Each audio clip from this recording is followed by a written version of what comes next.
जय जिनेन्द्र। आज हम NCERT 11th भारतीय अर्थव्यवस्था के विकास के अंतर्गत भूमि सुधारों का अध्ययन करेंगे।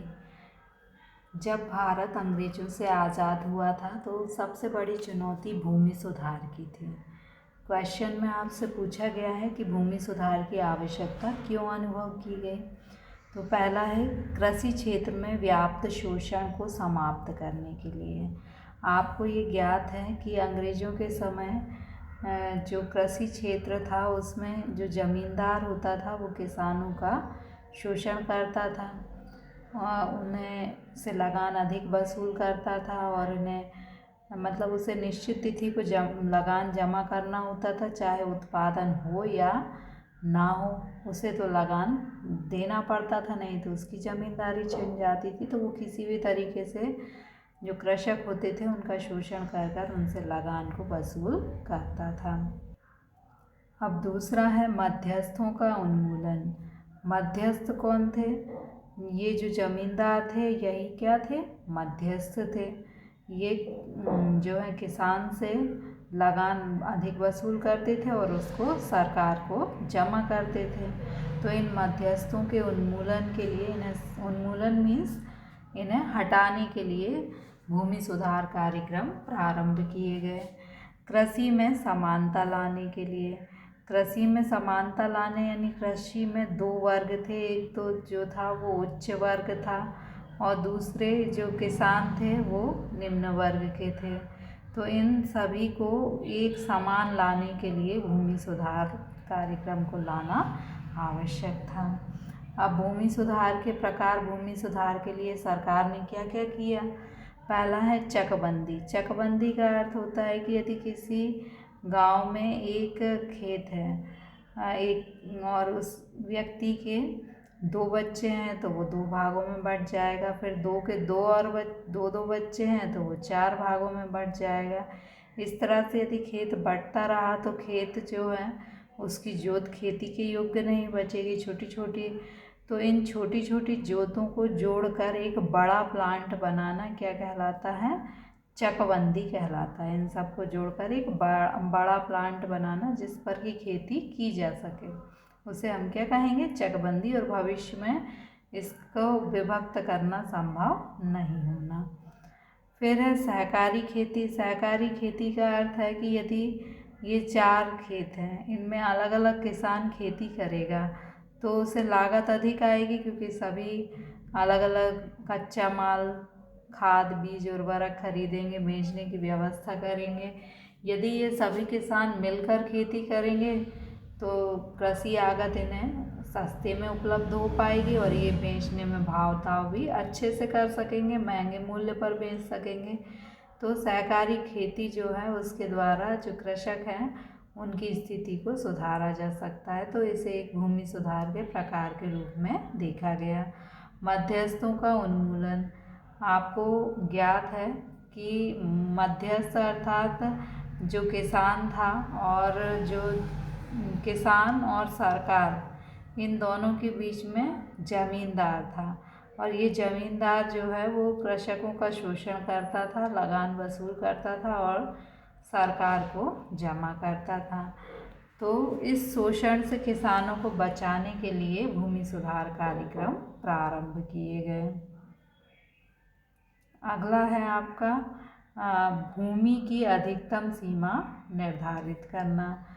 पहले क्या था कि जब अंग्रेज़ हमारे देश में थे तो उनने बड़ी बड़ी भूमियाँ, किसानों की जो भूमि थी वो ज़मींदारों को दे दी थी। अब जब भारत स्वतंत्र हुआ तो सरकार ने भूमि की अधिकतम सीमा निर्धारित कर दी कि मान लीजिए कि इतनी भूमि ही एक व्यक्ति के पास रहेगी, इससे अतिरिक्त जो भूमि है वो भूमिहीन किसानों के मध्य बांट दी जाएगी। तो ये क्या हो गया? भूमि की अधिकतम सीमा निर्धारित करना। लेकिन सभी राज्य सरकारों ने इस और ध्यान नहीं दिया, इस काम को अच्छे से नहीं किया। केवल पश्चिम बंगाल और केरल में इस क्षेत्र में अच्छे से काम हुआ, बाकी जो सरकार थे उन्होंने इसको लागू करने में अधिक रुचि नहीं दिखाई।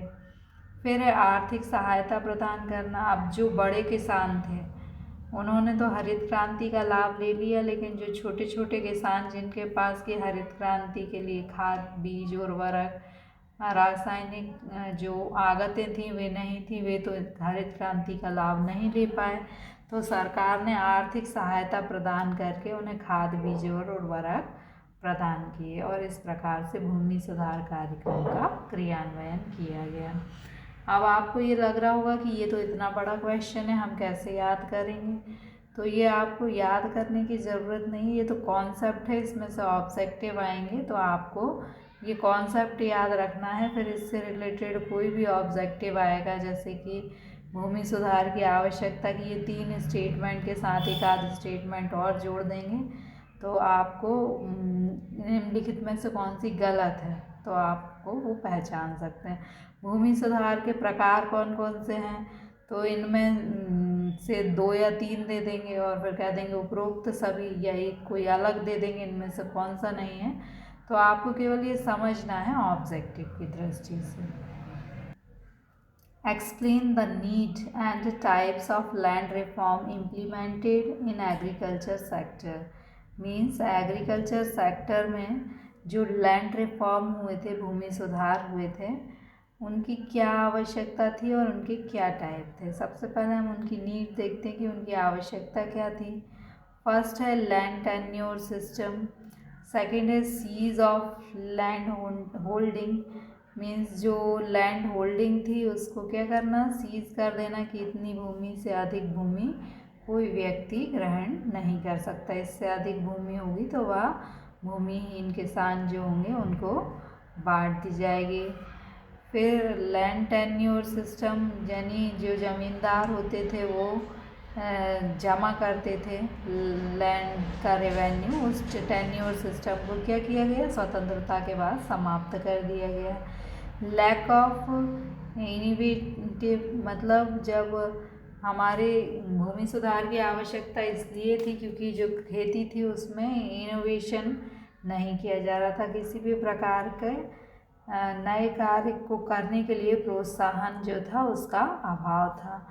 Type of land reform, land reform के लिए सरकार ने किस प्रकार के कदम उठाए। पहला है एब्लिशमेंट ऑफ इंटरमीडिएट्स, जो मध्यस्थ थे, जैसे ये किसान है और ये सरकार है, तो किसान और सरकार के बीच में क्या होता था, जमींदार होता था। इसे इंटरमीडिएट, इनको क्या कर दिया गया, इनको समाप्त कर दिया गया।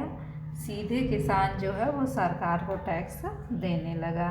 रेगुलेशन ऑफ रेंट, जो सरकार को लगान दिया जाता था उसका रेगुलेशन, उसे विनियमित किया गया, यानी किसान से कोई भी अधिक लगान वसूल नहीं कर सकता था।